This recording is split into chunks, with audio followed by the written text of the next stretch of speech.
Hello అండి, నేను బొంగు పేలాలు ఉండలు చేస్తున్నాను. ఒక 100 గ్రాముల దాకా బొంగు పేలాలు తీసుకున్నానండి. దానికి 1/2 కేజీ బెల్లం దంచుకుందాం. బాగా బెల్లం దంచుకున్నానండి మెత్తగా. కొంచెం పాకం పట్టుకున్నాం. అలాగే 2 యాలక్కాయలు దంచుకున్నామండి. నేను కవర్లో పెట్టే దంచేస్తున్నాను, ఎందుకంటే పొడి ఎట్టుకు పోకుండా. చూసారా, దీంట్లో పెట్టి దంచేసాను. చేసుకునేటప్పుడు కవర్లో తీసి వేసేసుకున్నాం.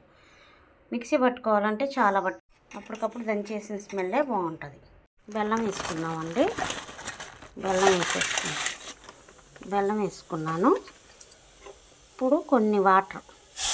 నేను ఫస్ట్ టైం ట్రై చేస్తున్నానండి, ఎలా వస్తాయో తెలియదు కానీ ట్రై చేస్తున్నాను. కొన్ని వాటర్ పోసాం కదా, ఇదంతా బాగా కలుపుకోవాలి. బెల్లం అంతా కరిగిపోయేదాకా కలుపుకోవాలి. స్లోగా పెట్టుకొని చేసుకోండి, లేకపోతే బెల్లం పాకం తొందరగా వచ్చేసిద్ది. ఇప్పుడు ఇదంతా కరిగిపోయేదాకా మరగబెట్టుకుందాం బెల్లం పాకం చేసుకోవడానికి. యాలక్కాయ పొడి గిన్నెలో వేసుకున్నాను, కవర్లో నుంచి తీసి. బెల్లం ఇలా మరుగుతుందండి. ఒక గిన్నెలో వాటర్ తీసుకొని పక్కన పెట్టుకోవాలి. పాకం ఇలా అవుతుంది కదండి, ఇంకా బెల్లం కరగాలి.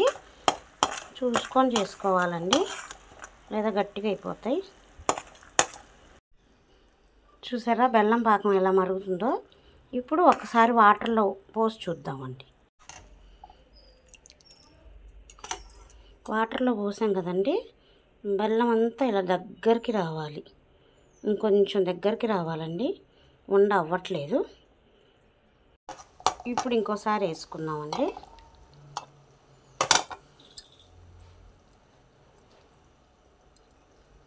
దగ్గరికి అవుతుంది.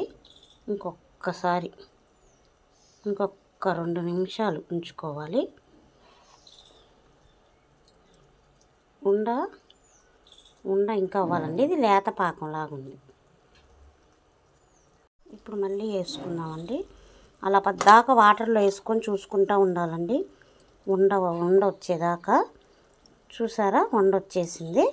ఇప్పుడు బొంగు పేలాలు వేసేసుకుందాం. కొంచెం చిన్న యాలక్కాయలు వేసుకుందామండి. బొంగు పేలాలు కూడా వేసేసుకుందాం. బొంగు పేలాలు వేసుకొని బాగా కలుపుకోవాలండి.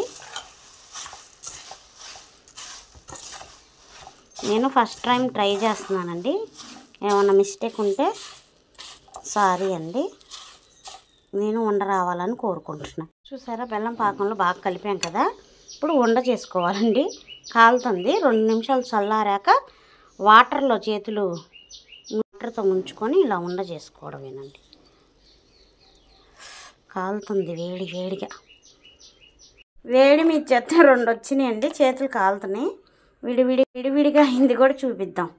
ఫెయిల్ అయిందండి, ఇంకోసారి ట్రై చేద్దాం. పొడిగా అయిపోయింది, ఉండ రావట్లేదు.